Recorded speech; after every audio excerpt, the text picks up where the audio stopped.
আহ, তে- কি অবস্থা ভাই? ভাই অবস্থা ভালো না। একটু জোরে কথা বলো। অবস্থা ভালো না ভাই। তোমার নাম কি? রোমান ভাই। আর তোমার দেশের বাড়ি জানি কোন জায়গায়? ঢাকা মানিকগঞ্জ। ঢাকা মানিকগঞ্জ। এই যে তুমি এই যে তোমার মাথার উপরে কৈতরে খুব, এটা কি? এনে কিসের জন্য আইছো তুমি? ভাই এনে কাজের জন্য আইছি। কাজের জন্য আইছো? কিন্তু কি কাজ পাইছো? জি না। তাহলে তুমি এইখানে যে কাজের জন্য আসলা, কে আনছে? মূলত এখানে আনছে না অন্য কোনো জায়গায় আইছো তুমি? আমার এই জায়গায় আনছে। এই জায়গায়। হুম। আহ, তোমার বয়সটা কত? ভাই আমার বয়স হলো 23। 23? হ্যাঁ। অরিজিনাল বয়সটা কত? অরিজিনাল বয়স ভাই 23। না, অরিজিনাল অরিজিনাল অরিজিনাল বয়সটা 17। 17। তুমি 17 আবার ভাই। বলছো 17। আচ্ছা, তাইলে এখানে তোমার আসতে কত টাকা খরচ হয়েছে কইতে পারবা? 4.5 লাখ ভাই। 4.5 লাখ। তো 4.5 লাখের ভিতরে যে তোমারে কি ভিসায় আনছে? কোম্পানির ভিসা না এখানে কোনো, মানে কি ভিসায় আনছে তোমার ভাই বলো আমার তো? বইলা আনছে কোম্পানি বিসে, আইসে দেখি ফিরি বিসে। ফিরি বিসে। এখানে এসে দেখো ফ্রি ভিসা। হ্যাঁ। ওই ফ্রি ভিসা, এই ভিসার নাম কি? আমেল, তামিল ও তানজিল, মানে লোড আনলোড। হুম। এই বিষয়ে আইলে কি করতে হয় তুমি জানো? জানি না ভাই। জানো না? এই বিষয়ে আসলে তোমার দেশ থেকে যে কোনো একটা কাজ তোমার শিখাইতে হইব। এখানে শিখে আইসা ড্রাইভিং করো বা যেটাই করো, একটা লাইসেন্স করতে হইব ড্রাইভিং শিখলে, বা ওয়ার্কশপের কাজ পারো বা যেটাই করো, কাজটা পারতে হইব তোমার। কিন্তু তোমার ওই বিষয়ে কিছু কয় নাই, না কইয়া তোমার কি বিষয় আনছে যে ডাইরেক্ট আমেল বিষয় লইয়া করছে ফ্রি বিষয়। একটু ওই বাসায় আসো।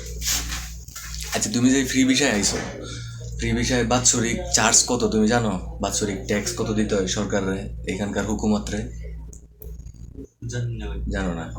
যদি 4 জনের মুয়াসাসা হয়ে থাকে একটা কপিলের আন্ডারে, তাহলে 2 লাখ টাকা দিতে হয়। 2 লাখ, বাৎসরিক 2 লাখ টাকা।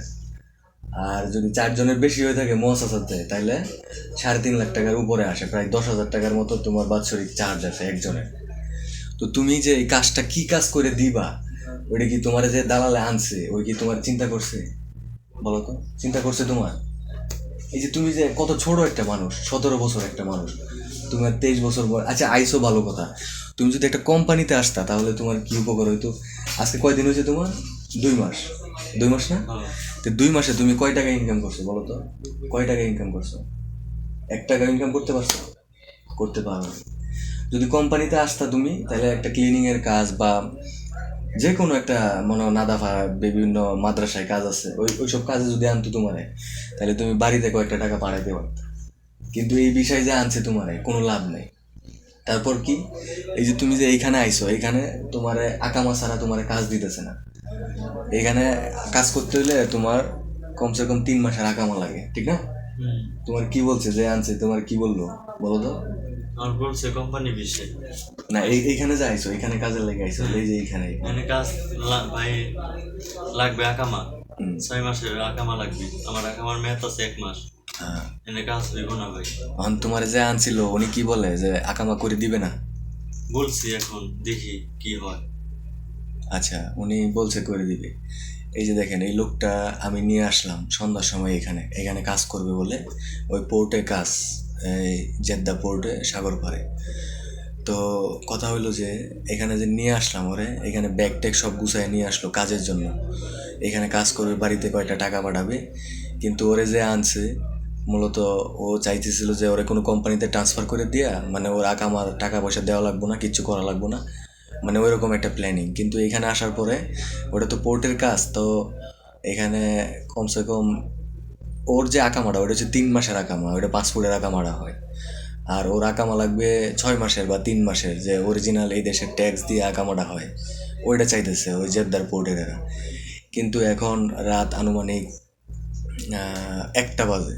তো এই ব্যাগ ট্যাগ গুছায় আবার তারে ওই আগের জায়গায় দালালে যেখানে রাখতো, দালাল যে আনছে ওর বাসা তো রাখে নাই। ও চাকরি করে, ও বিষাটা বিক্রি করে দিছে। ওর কাছে 4.5 লাখ টাকা 1 বছরের আকামা দিবে, কিন্তু দেয় নাই। ও আইনে ওরে রাখছে আরেক জায়গায়। এই যে একটা ছোট একটা পোলা, তার জীবনে কি, মানে তার জীবনে কি পাওয়া? লেখাপড়া করতো বা যে কোনো কিছু করতে পারতো বাড়িতে থাকলে। আচ্ছা যাই হোক, তার বাপ মা পাঠাইছে, যদি একটা কোম্পানিতে পাঠাইতো তাহলে খুব ভালো হইতো। কিন্তু এই যে এখানে যে আনলো, তার জীবনটা কতদিনের জীবন বলতে পারবেন?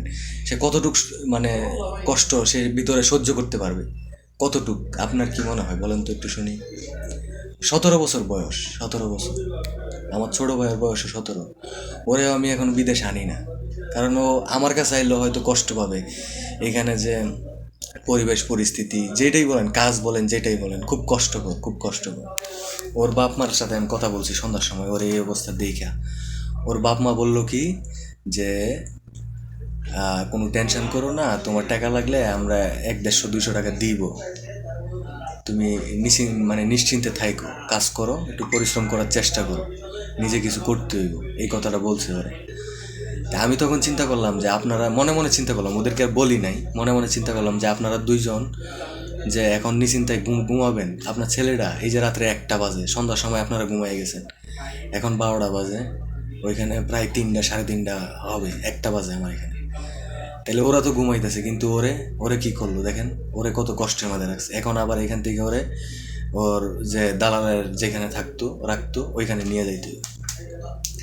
তাহলে জীবনের মানেটা কি আসলে বলতে পারবেন কেউ?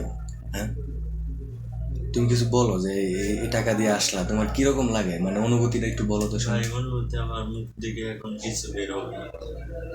কি করুন ভাই, জীবনে ভুল করে ফেলাইছি এখন।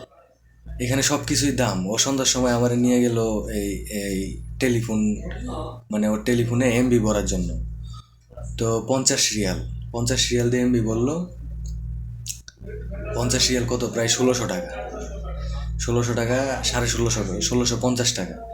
তাহলে কয় জিবি এমবি পাইছো তুমি বলো তো শুনি? 4 জিবি এমবি মাত্র দিছে, 4 জিবি। 1600 টাকা দিয়ে 4 জিবি এমবি দিছে, আর 100 মিনিট এমবি, 100 মিনিট দিছে মাত্র। তো এইখানে সব পরিস্থিতি কি সমান?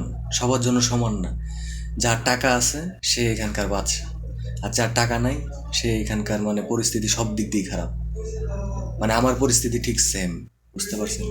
ওর জীবনটা আসলে দেখেন, ও আসলে কতটুকু কষ্ট সহ্য করতে পারে। আজকে 2 মাস হয়েছে, কি করে, খাওয়া দাওয়া কি করে না করে, কই কি করে। মা বাবা হয়তো ঠিকই বুঝতে পারতেছে যে না, হ্যাঁ তো গেছে আমার পরিচিত লোকের কাছে, হয়তো খাওয়া দাওয়া সব কিছু ঠিকঠাকই আছে, কিন্তু আসলে কোনো কিছুই ঠিক নেই। এক জায়গায় যদি খাইতেও যায়, মানে এখানে অনেক কথা সহ্য করে তারে ভাত খাইতে হয়, মানে অনেক কিছু, অনেক ঝামেলা। কতটুকু কষ্ট সে সহ্য করতে পারে সেটা আমার আইডিয়া নাই, আপনারা একটু বলেন। 4.5 লাখ টাকা দিয়ে বিদেশে হওয়ার মানে কি?